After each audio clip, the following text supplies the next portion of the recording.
ایک ہے بدشگونی، جیسے ہمارے ہاں ہمارے معاشرے میں بھی عجیب و غریب قسم کی بدشگونیاں اور توہمات پناہ لیتے ہیں.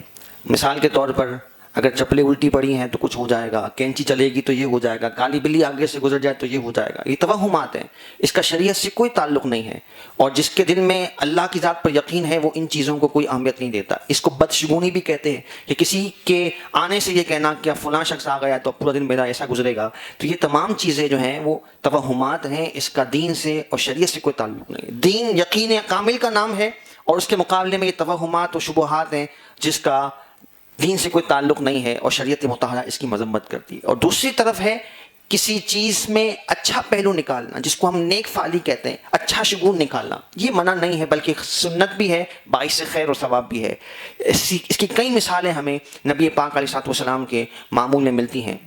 اور نبی کریم علیہ الصلوۃ والسلام کا یہ طریقہ کار تھا کہ آپ اچھی بات سن کر نیک فعلی کا اظہار فرماتے. جیسا کہ ایک موقع پر نبی پاک صلی اللہ علیہ وسلم نے ارشاد فرمایا، بخاری شریف کی حدیث مبارکہ ہے، الکلمۃ الصالحۃ یسمعها احدکم، جو تمہیں اچھا کلمہ سنائی دے، اچھی بات تمہیں سنائی دے، جس بات میں کوئی اچھا پہلو ہے تو وہ تمہارے لیے نیک فعلی ہے، اس میں اچھا شگون نکالنا یہ باعث خیر اور ثواب ہے. اور اسی طرح اچھے خواب کو دیکھنا، اس سے اچھی تعبیر نکالنا، یہ بھی اچھا شگون ہے اور اس میں اچھائی کا پہلو تلاش کرنا یہ بھی پسندیدہ ہے.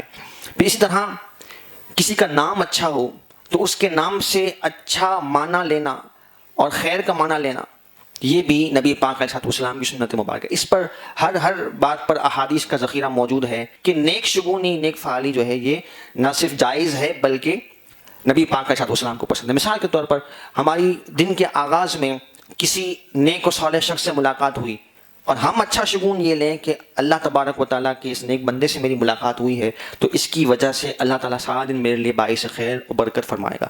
کسی نے فجر کی جماعت با جماعت نماز ادا کی اور اس سے وہ اچھا شگون لیتا ہے کہ آج میں نے نماز فجر با جماعت مسجد میں ادا کی ہے تو اس کی برکت سے اللہ تبارک و تعالیٰ سارا دن میرا اچھا گزارے. تو یہ نہ صرف جائز ہے بلکہ اللہ تعالیٰ اس کی برکات بھی عطا فرماتا ہے. بلکہ ایک اور بڑی دلچسپ بات میں آپ کو عرض کروں کہ نبی کریم علیہ الصلوۃ والسلام نے ایک موقع پر جب بارش کا موقع تھا، شاید آپ کے لیے نئی بات ہو، نبی پاک علیہ الصلوۃ والسلام کی دعا کی تعلیمات یہ ہیں کہ دعا میں ہتھیلی آسمان کی طرف ہو. حضور علیہ الصلوۃ والسلام کی دعا کا معمول یہ تھا.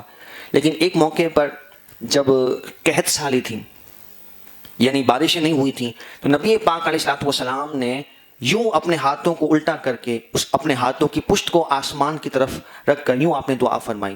اور جس میں نیک شگون آپ نے یہ لیا کہ جس طرح بارش الٹے برستے ہیں تو اللہ تبارک و تعالیٰ خیر سے جل ہمارے اوپر بارش کو نازل فرمایا. اور نبی پاک علیہ الصلوۃ والسلام کی دعا کے اثر سے اللہ رب العالمین نے بارش کو نازل فرمایا. پھر اسی طرح کوئی شخص جو ہے وہ گفتگو کر رہا ہو اور گفتگو کے دوران چھینک آ جائے تو یہ بھی ایک اچھا شگون ہے. نبی پاک علیہ الصلوۃ والسلام فرمایا، من السعادات الاتاسی عند الدعاء، کہ یہ سعادت میں سے ہے کہ دعا کے وقت انسان کو چھینک آ جائے تو یہ دعا کی قبولیت کی ایک دلیل ہے. اب یہ اچھا شگون ہے، اس کی شریعت مطہرہ میں نہ صرف گنجائش موجود ہے بلکہ جائز ہے اور باعث خیر اور ثواب ہے.